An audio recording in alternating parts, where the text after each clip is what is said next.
welcome back inside Casey's Kitchen here at Boots and Bounty Homestead. Today I'm going to share with you a recipe that I've been making for a couple of years now, and it is something special we have to make at the end of the summer, beginning of fall, when these items are available and at their peak. Now the items that we are going to put together today is going to create fire cider. Now a lot of people may have heard of it, but I'm going to explain exactly what it is.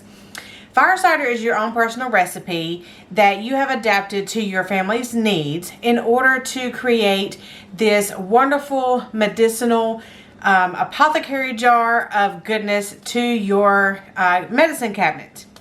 So in our fire cider, we have added together 1 large orange, and you can add more if you prefer,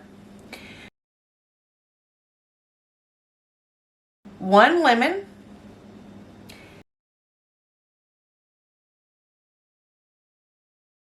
1 large onion,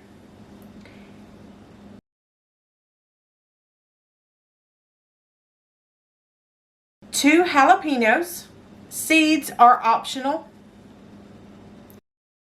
10 cloves of garlic, a 1/2 cup of grated ginger,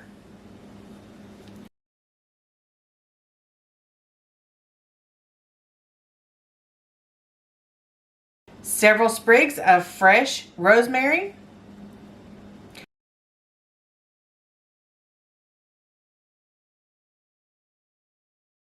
one tablespoon of turmeric powder, or you can have the option of using grated turmeric root, and then apple cider vinegar.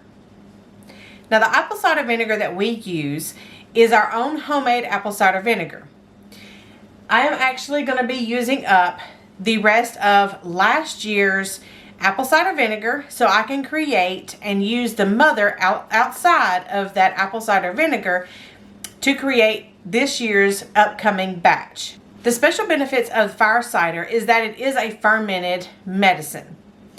So we are taking our own special items, which is all the ingredients that you put in, and you're actually fermenting them. So you want to buy the freshest, the most organic, the most local that you can, and then that way it will ferment to be something even better for you and your family.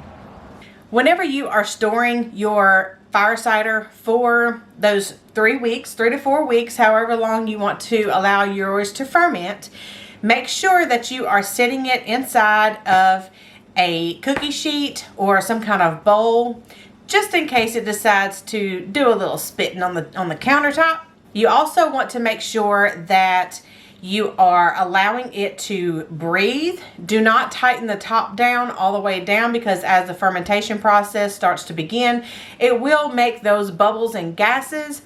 And if they are trapped inside and not allowed to escape, you could end up with a mess on your hands. There are tons of tools that people have suggested to use, which are some mason top fermentation lids, cheesecloths, paper towels, brown paper sacks, any kind of fabric. That is all up to you. Now with this being a vinegar base recipe, you will want to watch a ring or the lid that you are putting on your jar, because the vinegar is very acidic and it can eat away at the metal if it is left on there for a long amount of time. Just keep an eye on it and check it every few days just by lifting the lid off, checking around the lid, and then replacing it. Now one way to put a barrier between the jar and the lid is that you can put a piece of fabric or a piece of brown paper or something that is breathable, and then put the lid back on, as long as you don't tighten it down completely tight. Now at the end of about 4 weeks, some people like to let it go longer, some people like to go ahead and start straining it off a little bit about 2 weeks or so. We like to let ours sit for at least 4 weeks, and then you can either strain it off and preserve it in a jar. You can put it in the refrigerator, you can leave it sitting out. We do prefer to put it in the refrigerator, so it is better cold for us, and it also stops that fermentation process. Now once you strain it off, you can actually add some honey, local organic honey, honey of your choice. You may create your own honey, you may buy it from a local farmer. This is usually added about the 3 to 4 week mark.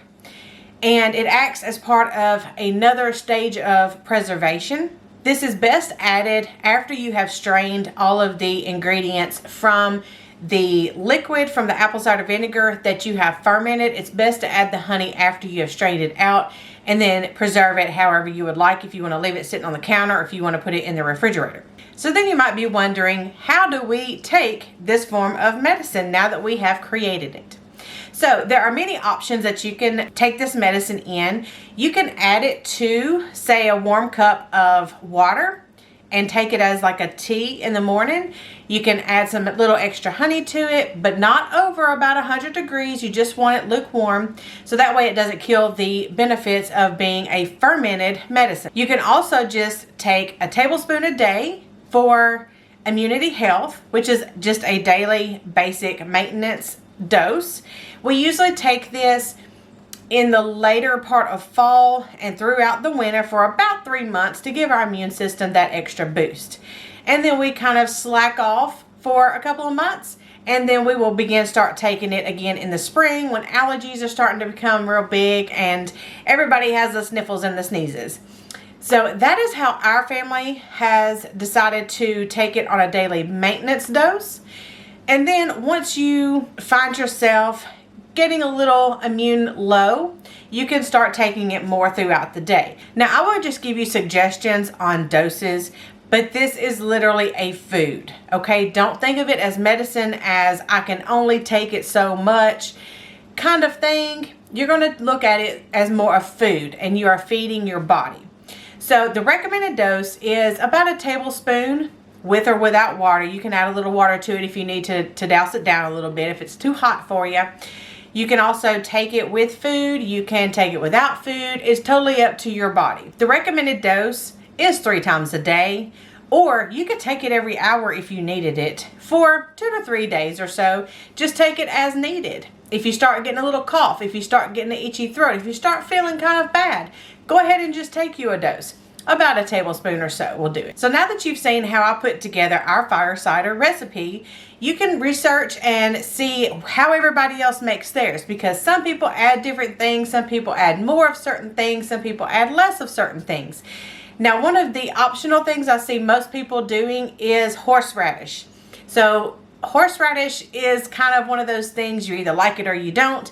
We choose to not add it to ours because that's one of the things that we do not care for. If you want to go ahead and add it to yours, that is perfectly fine. Look at everybody else's recipes and find one that suits you best and your family needs. So now that you've seen how we make ours, go make your own and get ready for this winter season that's coming up.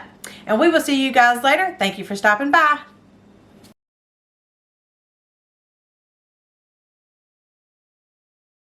Once you have strained out the fire cider and have all the yummy bits left over that you have fermented, do not throw that away, because there are several things that you can do with that. You can blend everything up and make it into a yummy hot sauce, which is fermented, so it has tons of great probiotics. Or if you would rather, you can give it to your farm animals as a probiotic treat for them as well. You can freeze this and give it to your animals a little bit every day or a couple times a week, however you would like to choose. So make sure that the probiotics and the fermented goods that you are straining off does not go to waste. Let me know in the comments below, what are some of the different items that you include in your fire cider. Let me know if you've ever made it. Let me know if you've ever tried it.